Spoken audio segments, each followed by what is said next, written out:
Hey guys, super simple point today. It's do not mute your excellence in order to not offend those around you. In my experience over the years, sometimes when you share your passion, sometimes when you share what you're doing, what you're involved in, that you like, for example, these videos, you get up and every day and I make a video, right? That's what I do.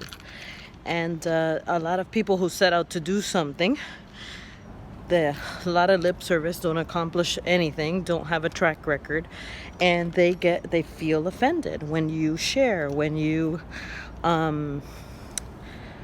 literally they ask you things like, what you up to? And you start sharing, and there's a level of offense there.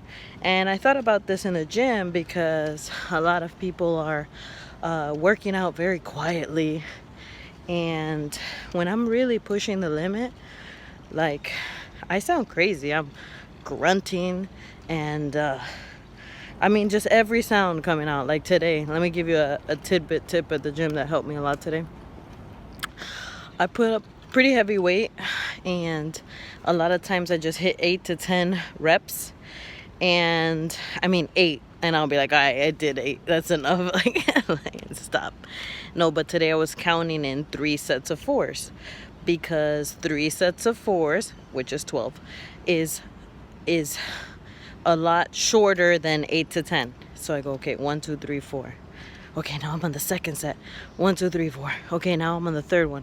Come on, you could do it, Val. 1, 2, 3, 4. Anyway, I pushed out so many more sets of 12 reps today than I have in a really long time because of that trick. So anyway, mind trick yourself as much as possible. But here I am just like grunting and like, man, pushing down with my heels when I'm just trying to do some bicep curls or skull crushers. And I hear people always look at me weird, people always look at me strange, like, who's that making noise or whatever. And mind you, like, whatever, like, some people might not really care, they're just like, what made noise, right? And some other people might care a little bit. But the only reason I share this is that it made me think of, we tend to pull back, we tend to mute ourselves based on what others might think around us.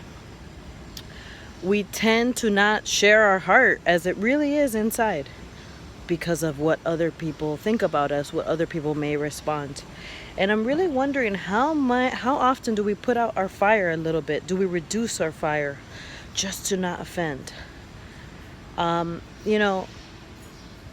I've gone to events that talk about the disadvantages of women, the disadvantages of people of other cultures, other race, the thought that comes to my head is excellence rises to the top, period. It doesn't matter your color. It doesn't matter if you're a woman. It doesn't matter. Nothing of all that matters. If you are excellent in what you do, you will be noticed. If you are excellent in what you do, you will be heard. If you are excellent in what you do, you will rise to the top. It's inevitable. So I say that to say, are you muting yourself because you're worried about what people will think? And muting doesn't mean like all the way. It just means like taking it down a notch. Are you? I've been called a zealot before, and I actually am quite a zealot personality. like when I believe something, I go all the way. I go ham. Like there's nothing else. But honestly, that's part of the makeup of what makes me win. Because if you eat, breathe, and sleep the Dave Ramsey plan, winning is inevitable. You keep hearing me talk about that. This is true. If you do certain things in life, winning is inevitable. Period. There's no such thing as failure. And, I've been called these things. And even by people who are close to me or like related to me. And do I tone it down? I will say that some people I just don't talk about these things to. I'm gonna talk about the people who are gonna put more wood in my fire and not pour water on it. You should do the same. But just living your daily life, just being you. How many times do you pull back just a little bit I remember when I was in the university, what's it called? No, this was in Miami-Dade College. And it's hilarious. I was 17 years old because I went 1 year early. And they brought up two issues. Was it 2 issues? No, okay. It probably was multiple issues. But one of them was on gun control, gun rights, whatever. I was 17, so this is how long ago? 16 years ago? And it's so funny. I'm so naive, don't know anything about what's going on in politics. And by the way, like, whatever was going on in politics then was nowhere near as radical as it is now, with the two sides so divided. Like, it wasn't even a topic on the news very often about gun control or whatever. It's a thing now. But the reality is, we go to schools that are typically left-leaning. All schools, all professors. It just is what it is. So there is a lot of influence in our schools and in our media to think one way on things. So people just have some opinions embedded without like having any knowledge of or experience. And again, I know nothing about politics at this time. I'm literally just a student, and they ask a question, and about gun rights, should you have a gun in your house? Like, I don't, something like that. And I was like, yes, that's what I said. By the way, I have a concealed carry permit. But my dad, when I was 10 years old, took me to shoot guns, and he showed me how to do it safely. He showed me where it was kept in the house. He showed me to never have it a bullet in the chamber when you have it put away, to put the safety on, to never hold it pointing at anybody like by accident, right? Like as you're just trying to clean the gun, even if it doesn't have bullets in it. It's just literally training to be extra cautious and how to handle it. What are the rules? And these are actually the rules if you take the course. So I'm 10 years old. He takes me shooting. It's super cool. And it was like a great experience. I mean, father-daughter bonding, just beautiful. Some of the most beautiful memories. And so this is my experience as a 10-year-old. And my dad always had guns in the house. He had a shotgun. And he had I don't know, probably a 9mm, I think it was, and I think he had a revolver. And he had these guns, all legal, with a concealed carry permit. And he had all this, and I knew to respect it because I was taught. I knew how to handle it. I knew that it was just supposed to be touched in emergencies, if somebody breaked in, if your life was threatened. In fact, some of the things I remember clearly, my dad saying, he would say, never pull out a gun unless you intend to use it. So you don't pull out a gun just to wave it around and say, you gonna mess with me, you gonna talk to me that way, I'm not gonna listen to you, you better back up. No, you pull it out if your life is really threatened and you're gonna shoot. That's the only time you pull out a weapon. And so this is all the things he taught me. This is what I grew up with. Makes sense to me. Somebody's gonna want to attack me, hurt me in some way. It makes sense to me to have a tool to defend yourself, and to only use it in those extreme circumstances where it's like your life is threatened. So anyway, I'm in this class and I say yes, and like everybody in the class disagrees, and they like came down on me. Like, here's this little 17-year-old girl, there's grown people in there. You know how Miami-Dade College rolls. Actually, this was Broward College. You know how they roll, and they got it all going on, and they're just down my throat, man.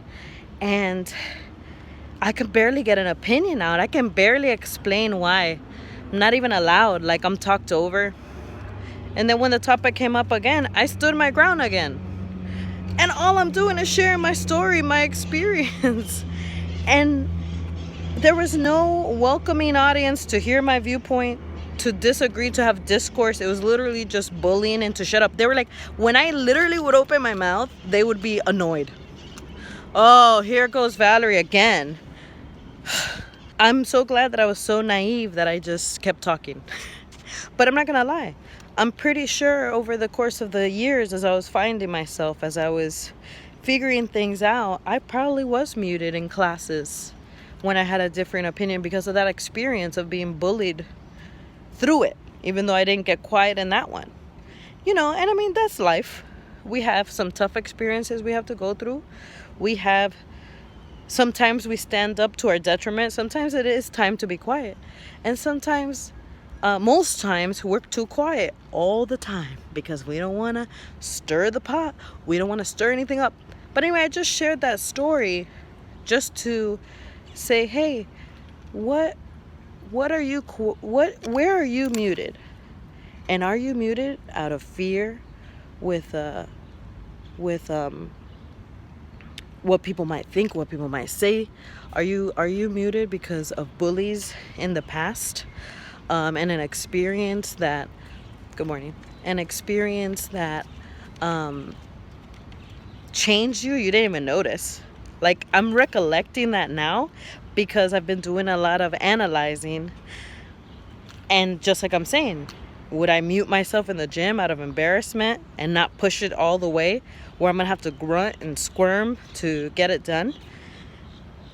So how many times have you muted yourself, reduced your passion, diluted the story, diluted yourself and whatever your beliefs are, just to not offend? Let me tell you, excellence is offensive.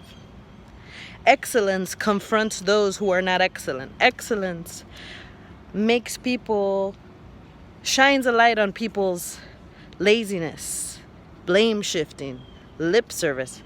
Oh boy, people love to talk. Where are the results?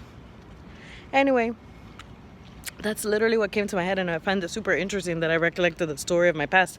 I had told somebody that story the other day. That's probably why it was in the forefront of my brain. But the reality is that if you are pushing outside of the norms, whatever that is, there's going to be pushback. And the question is, are you going to respond by losing a little bit of yourself every day till you don't know who you are? Or are you going to respond by going, I know myself, I know what I believe, I know who I am, I know what I want, and I'm going to go get it. And I do not care what anybody thinks.